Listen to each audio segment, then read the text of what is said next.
They say the city never truly sleeps, that even at 3 a.m., there's always someone awake, a light on somewhere, a voice echoing down an empty street.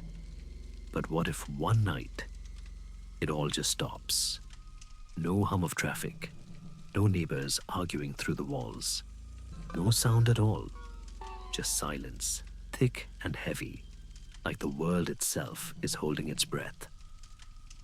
This story isn't about what I saw that night. It's about what I heard, when there shouldn't have been anything left to hear. So if you're listening to this, now turn off the lights, make sure your door is locked, and don't listen too closely to the walls. You never know who might be listening back. I've never been much of an adventurer. I'm the kind of person who feels safer behind closed doors, cooking something simple. Watching reruns I've seen 100 times before. My apartment isn't much. Cracked walls, flickering lights, creaky floors. But it's mine. There's a kind of comfort in predictability. The hum of a fridge, distant laughter from the neighbor's TV, the sound of someone's footsteps in the hallway at 2 a.m. That noise, it made me feel less alone.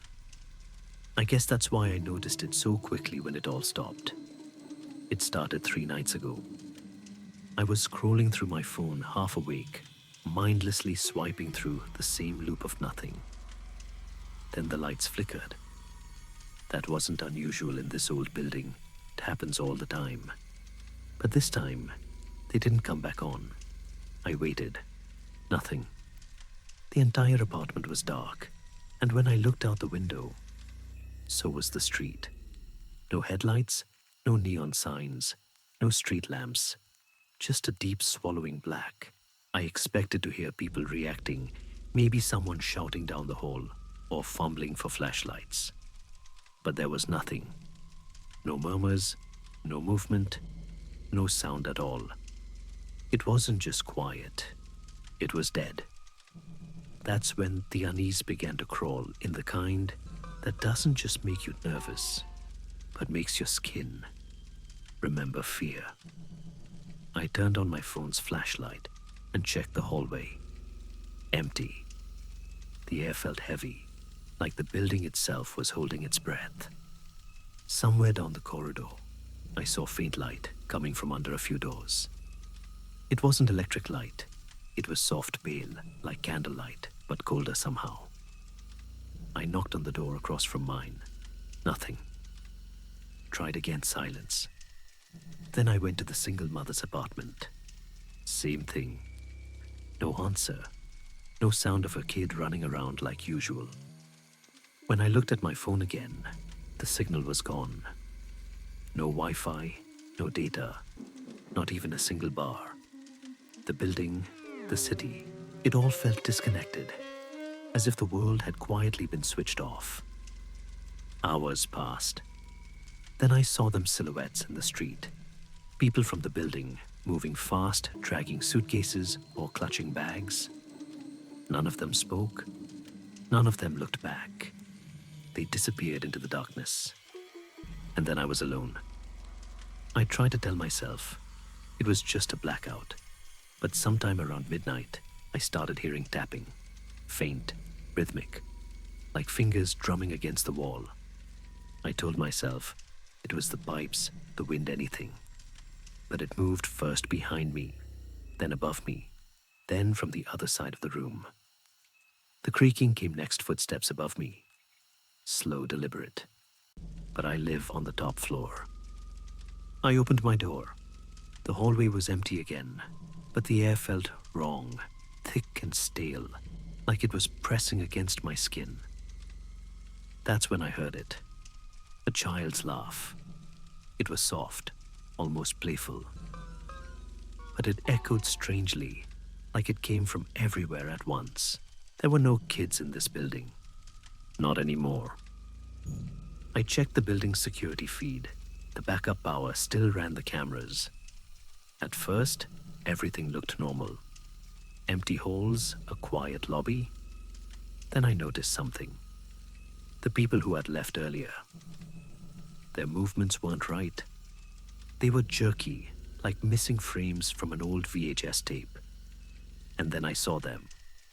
In the corners of the hallways, faint outlines, motionless figures. The cameras couldn't focus on their faces. It was like reality itself, blurred around them. I tried to rationalize it. A glitch, maybe interference.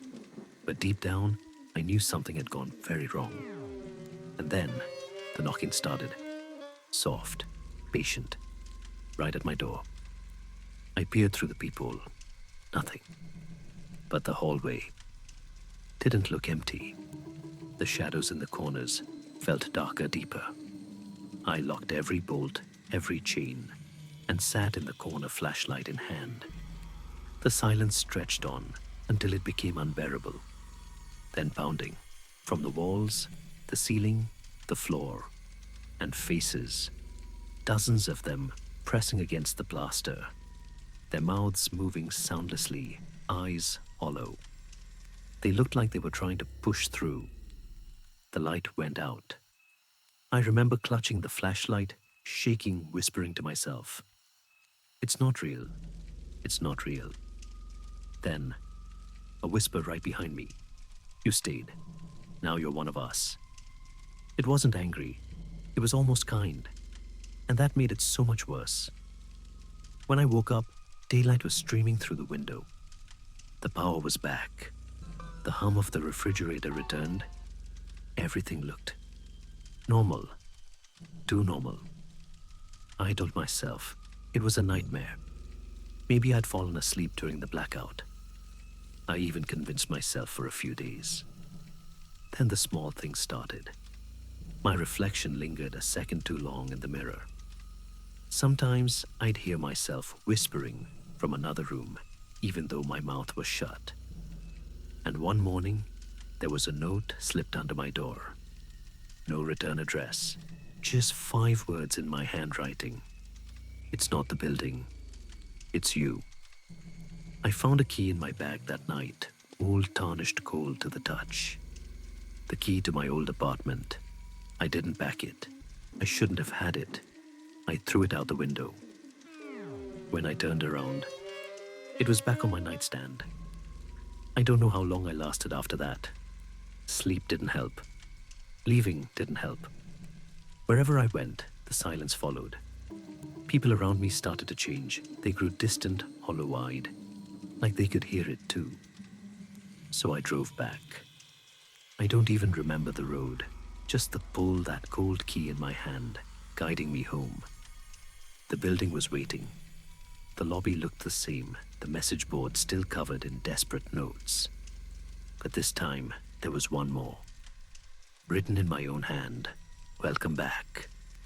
The walls were breathing, pulsing with dark veins spreading across the paint. And from the shadows, I heard it again.